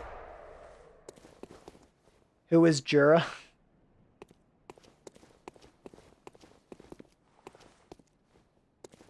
He's the boy on the turret. Or are you questioning my pronunciation? I'm pretty sure the D is silent.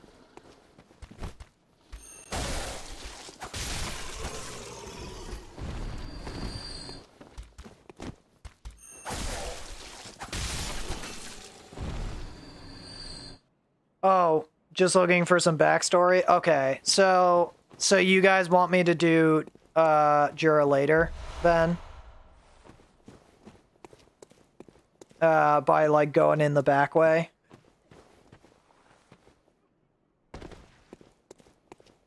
Because, like, I know the backstory and I can totally explain it. I guess the question is more, like, either way.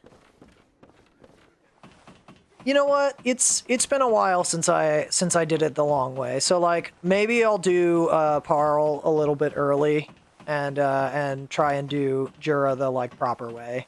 But either way, he's fallen off that clock tower because I want his set. And you can't get it until after he's dead.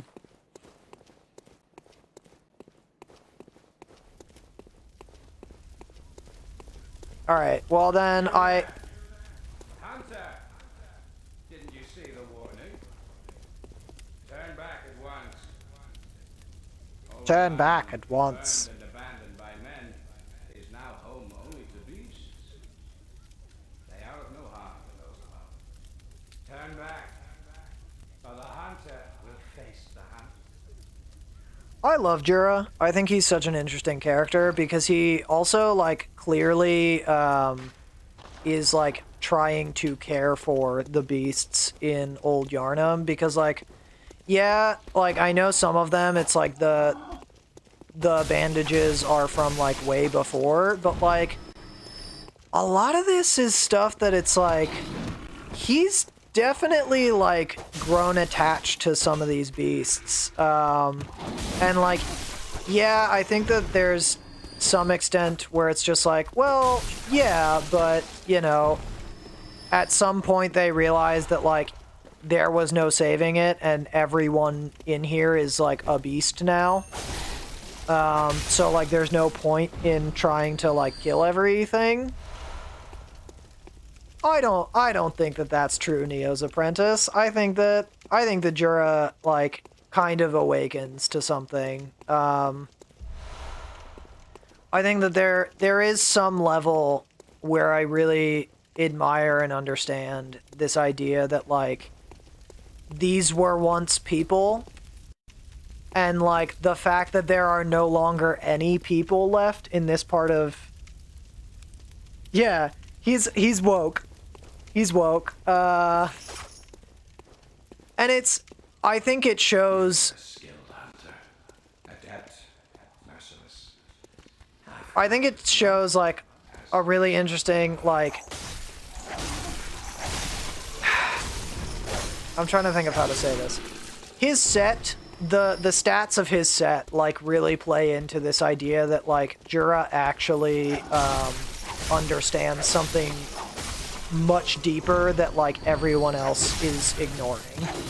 You know, of, like, the fact that he has, like, relatively low beasthood and, like, crazy frenzy resistance. Like, he is essentially immune to all of the, like, bigger, scarier shit that happens in this game. And that's just so fascinating. That, like, he's come to this awakening of, like, yeah, like, these were once people, and, like, to just heartlessly murder them for no reason is pointless now. You know, like, we're just stripping them even further of their humanity. And, like, we see stuff in the catacombs later on that indicates, like, yeah, this isn't the first time the Beast Plague has been around, you know? Like, it happened to the Thumerians as well. And, like, there is a... I don't know, I just really like his character. I think that he's very interesting and presents like a really great question of like whether what we're doing is right. And I think that like when you get down to it, like a lot of this game is questioning whether what you're doing is right. And the answer is I don't think it is. I think that Jura is right. I think that Jura is like, he's figured out that, like, yeah, no, this shit is not good. And, like, the hunters just, like, callously murdering all of Yharnam in some, like, last-ditch effort to stave off the plague is totally wrong. And, like, he lost a lot of friends to get to that conclusion.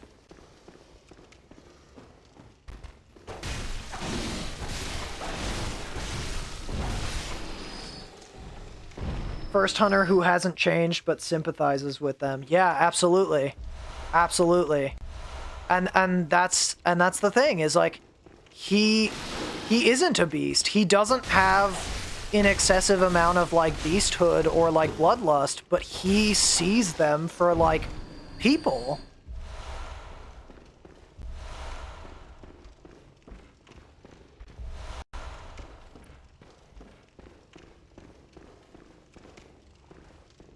Yeah, I totally agree, Neo's apprentice. Like, it is a really hard path to walk, and I just find it interesting that they were willing to go there with a character, you know, of like,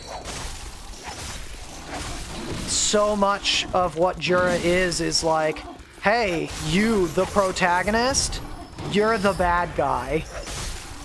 Like, you should know that you're the bad guy and you're supporting the bad guys.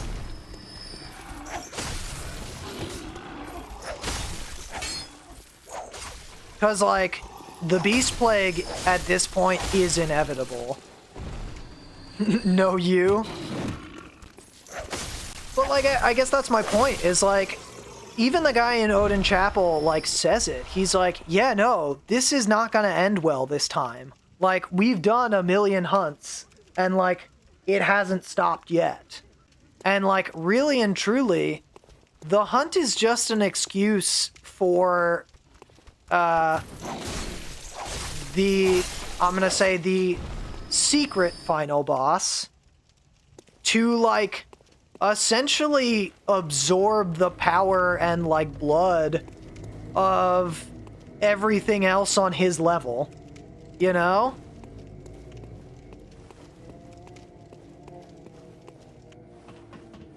Like, in reality, like, you get to the end of this all, and, like, nothing is really accomplished. Like, Yharnam still burns.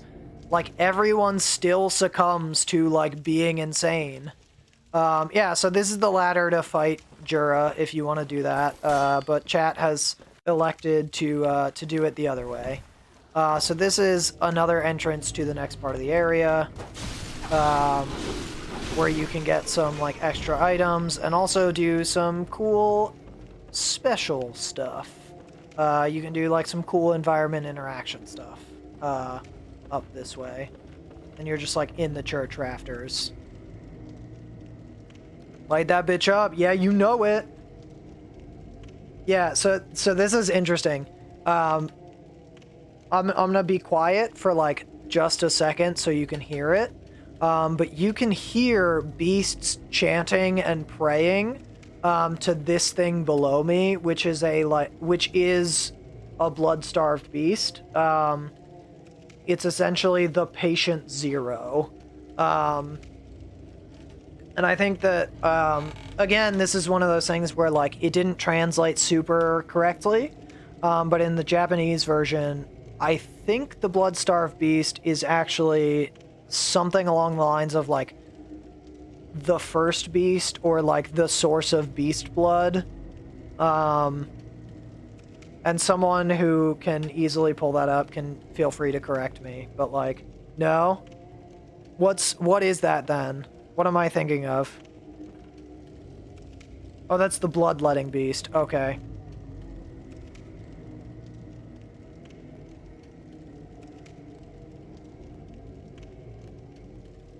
Yeah, so you can hear the chant and the pray, like, very softly, but you can hear it.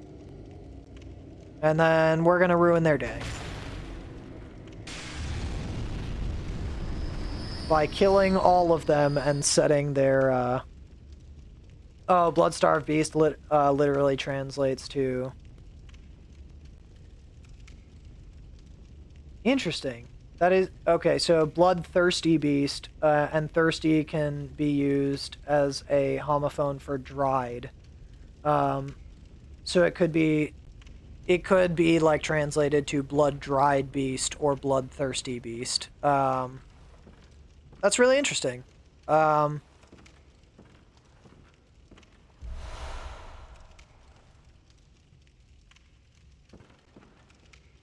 Oh yeah, the self-flagellated beast. That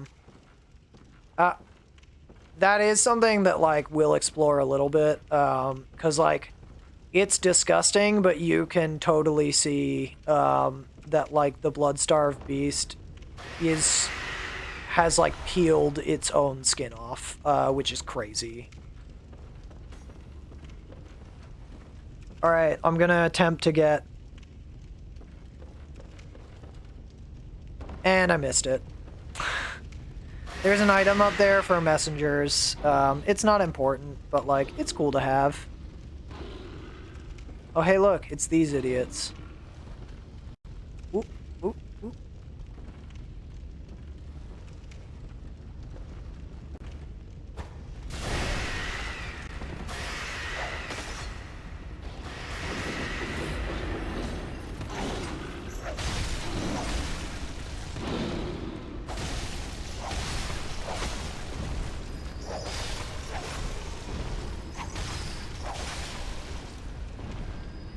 Plunging attack, yeah. You know plunging attack. I just heard another one call out, but I don't... Oh.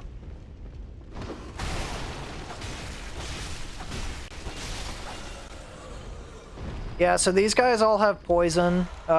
This is an interesting thing. The way poison works in this game, like, through the lore, is actually that, like, poison is just infected blood. Is there two, a bandage and a bloody one? Yeah, I think it's just the bloodied bandage. There's two ribbons. There's a white ribbon and a bloodied ribbon. But the bandage is always bloody. But what I was saying is, poison is really interesting, the way it, like, works. It's actually infected blood. So, like, you're not getting poisoned, but you, like, your blood is getting more of the plague in it, essentially. And, like, it builds up to the point where it hurts you. That's just something that I find very kind of odd. But very interesting. And, like, all of the poisons work that way. Of, like, the slow poisoning is a less severe version of the plague, and then it gets more severe with, like, the rapid poisoning, and then frenzy is, like, the plague gone crazy. It's, like... It, like, deeply infects your, like, dream. And, like, the ritual that keeps you immortal, essentially.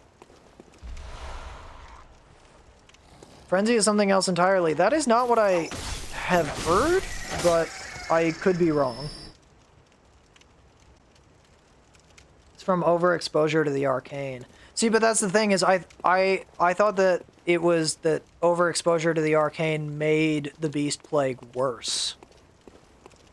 And, like, the reason why so many things inflict frenzy in the nightmares is because they are essentially they are essentially the same thing as the hunter's dream that keeps you, like, immortal, but, like, they're the, like, not safe version.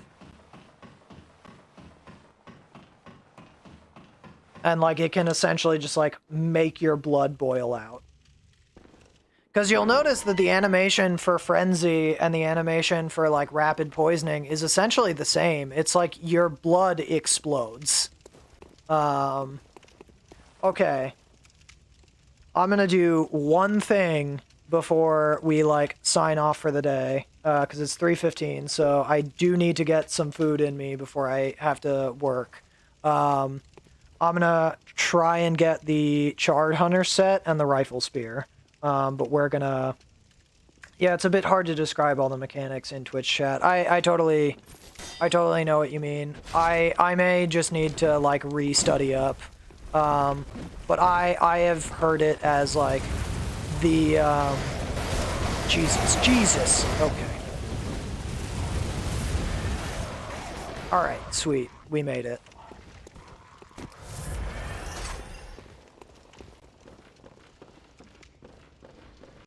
Hello, friends. Please chase me.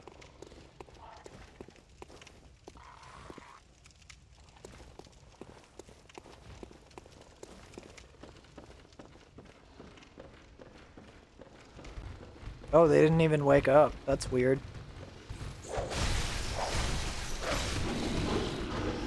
Yeah, I may have been, like, incorrectly informed on, like, the way frenzy works, but I had heard it as, like, it essentially, like, makes your blood boil and explode, because it's, like, a very extreme version of the plague.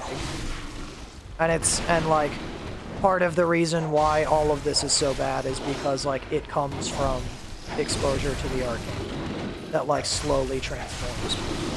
Oh god, oh god, oh god. Alright, okay, okay.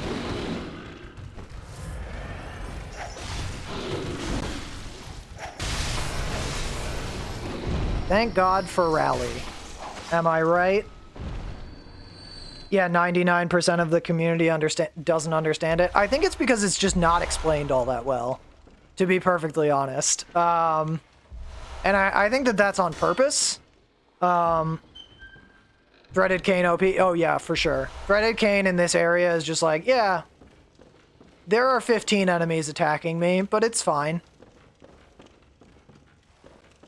Okay. So we got the blood gem.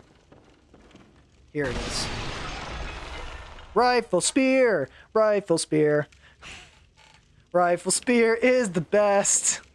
I'm gonna equip it real quick just to show it. Oh, I can't equip it. I need more strength and blood tinge. Alright, if you ever get a chance, play around with the rifle spear. It's a lot of fun. It's not a good weapon. I am doing a playthrough with it as like my main weapon. It's tough, but like it's a lot of fun. The red moon hangs low and beasts rule the streets. Are we left no other choice than to burn it all to cinders? Press F for Old Yharnam. Old Yharnam is dead. And we got the coolest set in the game.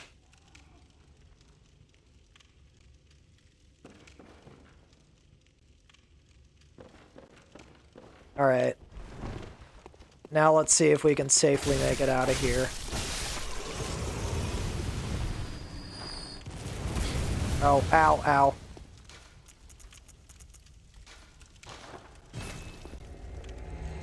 Nailed it.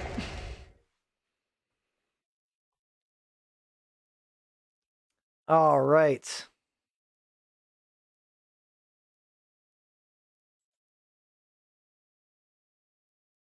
Yeah, 5 years and nobody understands these games. That's 100% true. That is 100% true.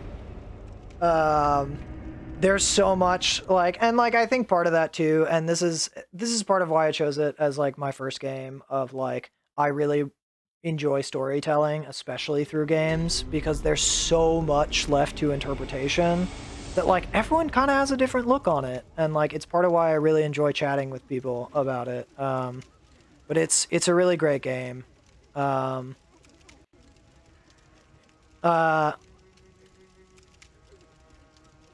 Huge written lore through guide. Oh my god, last protagonist, like please hit me up with that, because I would love to read whatever progress you have or like be a part of that project, because that sounds awesome. I love this game so much, and especially the lore is great to dig into. I do have to get going, unfortunately, but we did get the Charred Hunter set and the rifle spear, so like sweet. We did it. You're not even done with Central Yharnam? That's fine. That's totally fine. I'm still interested. You've piqued my interest.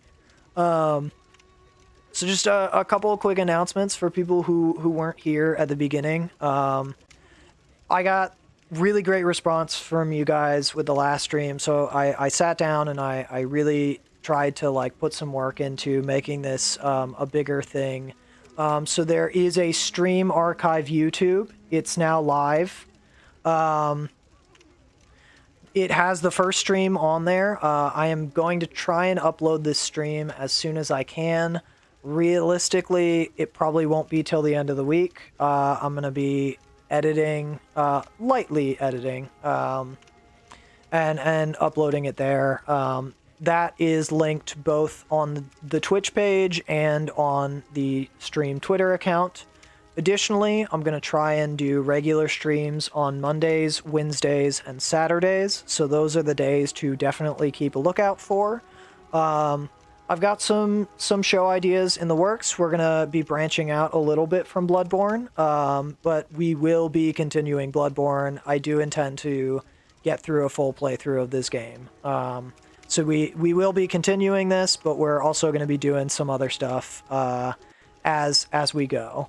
I'm really thankful for all of you tuning in. It's really great to have such a wonderful community so early on. So I really appreciate it. Thank you all so much for your support. And yeah, if you want to follow the stream Twitter, it's at SquatchHunterR on Twitter. And that'll be any announcements I have will go there. Stream archives will go up on the YouTube channel. Unfortunately, until I get to a certain Twitch tier, the streams will not be permanently held here. So the archive YouTube is definitely the place you want to look if you miss out for whatever reason and want to come in and watch the stream. So that's live. Other than that, I guess, like, thank you guys so much. Not sure what I'm going to do on Wednesday yet, but I'm planning to... Oh yeah, make sure to update your Twitch bio. Yeah, I will be, as soon as I get a schedule like pretty locked in. Things are still a little wonky with work right now. Getting like a solid schedule down. Oh yeah, link the YouTube in the bio as well. So I will be linking the YouTube and Twitter in the bio. The links should be on the Twitch page under the social category, but I will make sure to put them there as well. Cool. Well, thank you all so much. I really appreciate you tuning in. I'm not sure what we'll do Wednesday. I may put out a poll to see whether people are more interested in seeing more Bloodborne, or if people want to see some of the other games that I have like on the docket. So yeah. Definitely keep a lookout for all those, and thank you all so much for your support, and let's build something really great. Anyway, I'll see you next time.